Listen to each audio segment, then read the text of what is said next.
வெறும் 24 ஹார்ஸில் நீங்கள் நினச்ச விஷயத்த உங்களால் சாதிக்க முடியும் அப்படின்னு நான் சொன்னால் உங்களால் நம்ப முடியலல்ல. ஆனால் இதை நிஜமாக்கிறதுக்கு ரகசிய மந்திரம் ஒன்று இருக்குது. அது என்னங்கிறத தெரிஞ்சுக்க என்ன பண்ணணும்? இந்த கதையை ஸ்கிப் பண்ணாமல் முழுசாக கேட்கணும். நீங்கள் கேட்டுட்டு இருக்கிறது கதை கேளு லிட்டில் ஸ்டோரி. இன்னைக்கு உங்களுக்காக என்ன கதையோட வந்திருக்கேன்னு தெரிஞ்சுக்க இனிய கதைக்குள்ளே போகலாமா?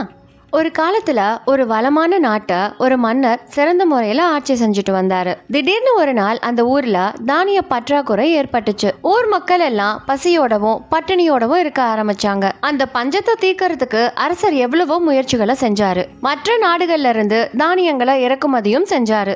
இப்படி அதிக விலை கொடுத்து தானியங்களை வாங்கி தன் நாட்டு மக்களோட பசியை தீர்க்கணும்னு நினைச்சாரு. ஆனா அது எல்லாமே தற்காலிகமான ஒரு தீர்வா தான் இருந்துச்சு. அந்த நாட்டை சேர்ந்த விவசாயிகள் எவ்வளவோ தானியங்களை விதைச்சாலும் போதிய அளவிலான தானியங்கள் கிடைக்கிறது இல்ல. தன்னால நிரந்தரமான ஒரு தீர்வை தன் நாட்டு மக்களுக்கு கொடுக்க முடியலையே அப்படிங்கறத நினைச்சு மன்னர் மிகவும் கவலைப்பட ஆரம்பிச்சாரு. ஒரு நாள் ஆலோசகரை கூப்பிட்ட மன்னர் தன் மனசுல இருக்க குறைகளையும் நாட்டுல நடக்கிற பிரச்சனைகளையும் பத்தி சொல்றாரு. அவரும் ஒரு சில ஆலோசனைகளை சொல்றாரு. ஆனாலும் நாட்டு மக்களோட பஞ்சத்தை தீர்க்க முடியல.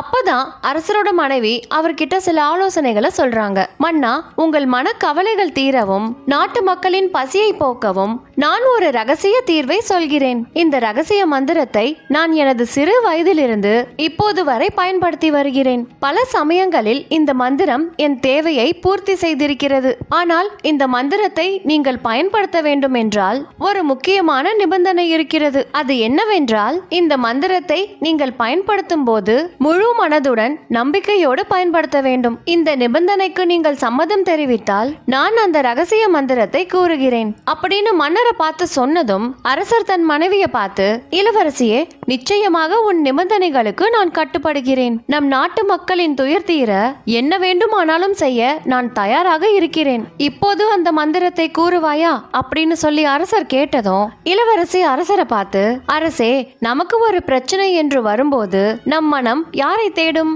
நம்மை பெற்றவர்களை தானே.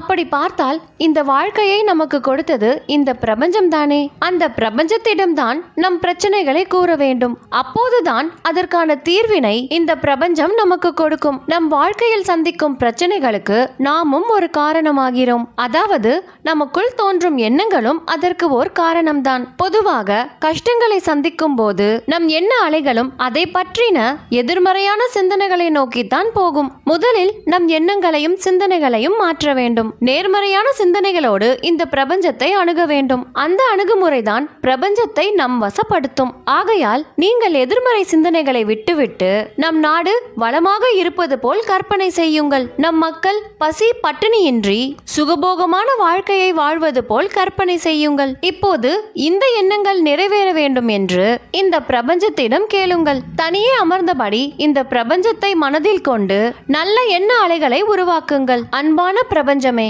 என் நாட்டு மக்கள் பசி பட்டினியின்றி மகிழ்ச்சியான வாழ்க்கையை நிச்சயம் வாழ்வார்கள். இதை நான் முழுமையாக நம்புகிறேன். நான் ஒரு சிறந்த அரசன். என் மக்களின் மகிழ்ச்சியான வாழ்க்கைக்கு நானே முழு பொறுப்பையும் ஏற்கிறேன். இந்த வாழ்க்கைக்காக உனக்கு கோடான கோடி நன்றிகள். என் நம்பிக்கையை நீ பொய்யாக்க மாட்டாய் என்று நம்புகிறேன். உன்னை முழுமையாக நம்புகிறேன்.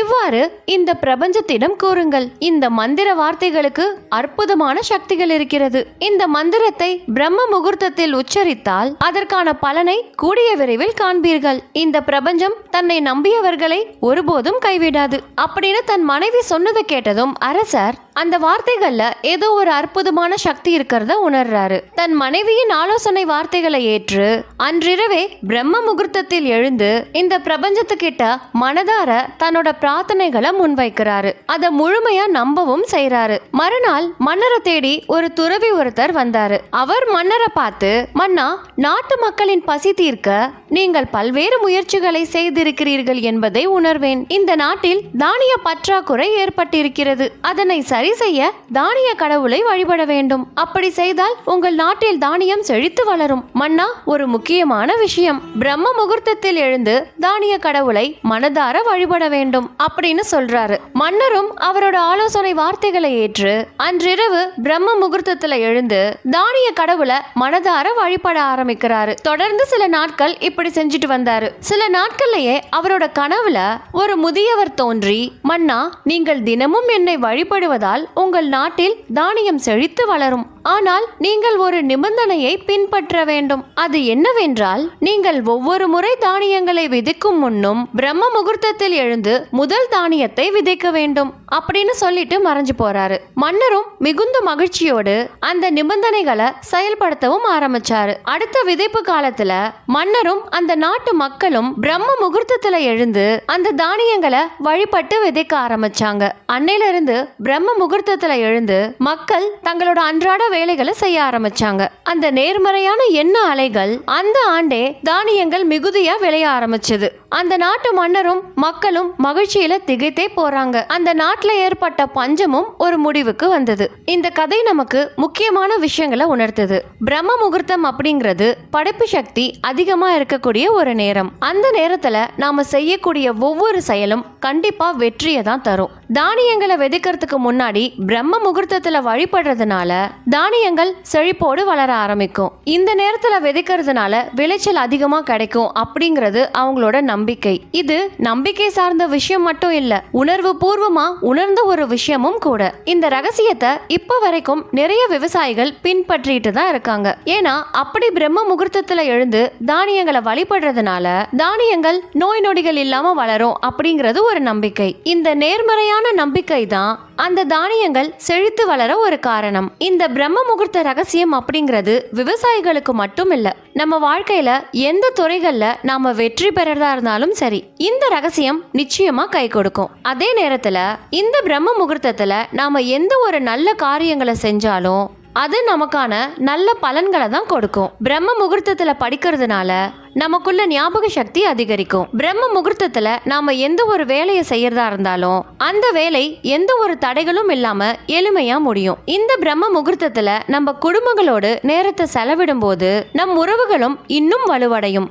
இந்த நேரத்துல எழுந்து உடற்பயிற்சிகள் செய்யறதுனால நம்ம உடல் ஆரோக்கியமான முறையில இருக்கும். இப்படி இந்த பிரம்ம முகூர்த்தத்தோட ரகசியத்தை பத்தி நாம சொல்லிக்கிட்டே இருக்கலாம். இதுதான் நம்ம வாழ்க்கையவே மாத்தக்கூடிய அற்புதமான ரகசியம். இந்த நேரத்தை நாம சரியான முறையில சரியான காரியங்களுக்கு பயன்படுத்தும் போது நம்மால எந்த உயரத்தையும் தொட முடியும். அதே மாதிரி இந்த வீடியோட ஸ்டார்டிங்ல நான் ஒரு விஷயம் சொல்லியிருப்பேன். 24 மணி நேரத்துக்குள்ள நாம நினைச்ச விஷயத்தை நம்மால அடைய முடியும்னு. நாம நினைச்ச விஷயத்தை அடையறதுக்கு நிறைய டெக்னிக்ஸ் இருக்கு. ஆல்ரெடி நம்ம சேனல்ல ஹோபோனோபோனோ டெக்னிக் பத்தி நான் ஒரு வீடியோ அப்லோட் பண்ணிருக்கேன். அந்த ரகசியம் உங்களுக்கு தெரிஞ்சதுன்னா 48 நாட்களுக்குள்ள நீங்க நினைச்ச விஷயம் உங்களுக்கு கைகூடும். அதை பத்தி இன்னும் விவரமா தெரிஞ்சுக்கணும் அப்படின்னா இந்த வீடியோட டிஸ்கிரிப்ஷன்லயும் என் கார்ட்லயும் கொடுக்கற, மறக்காம செக் பண்ணிக்கோங்க.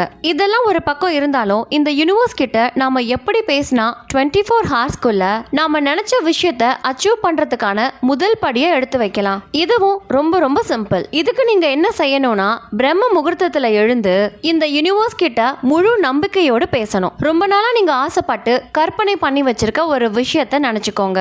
அதை உங்களுக்கு பிடிச்ச மாதிரி நீங்களே இமேஜின் பண்ணிக்கோங்க. இப்போ ஒரு பேப்பர் எடுத்து அதை அப்படியே அதுல எழுதுங்க. அதுக்கப்புறமா அதை சத்தம் போட்டு இந்த யூனிவர்ஸ் கிட்ட சொல்லுங்க. அப்படி நீங்க சொல்லும் போது இந்த யூனிவர்ஸ நீங்க முழுமையா நம்புறீங்க அப்படிங்கிற வார்த்தைகளையும் சொல்லணும். கண்டிப்பா ஸ்டார்டிங்ல சின்ன சின்ன விஷயங்களுக்கு டெஸ்ட் பண்ணி பாருங்க.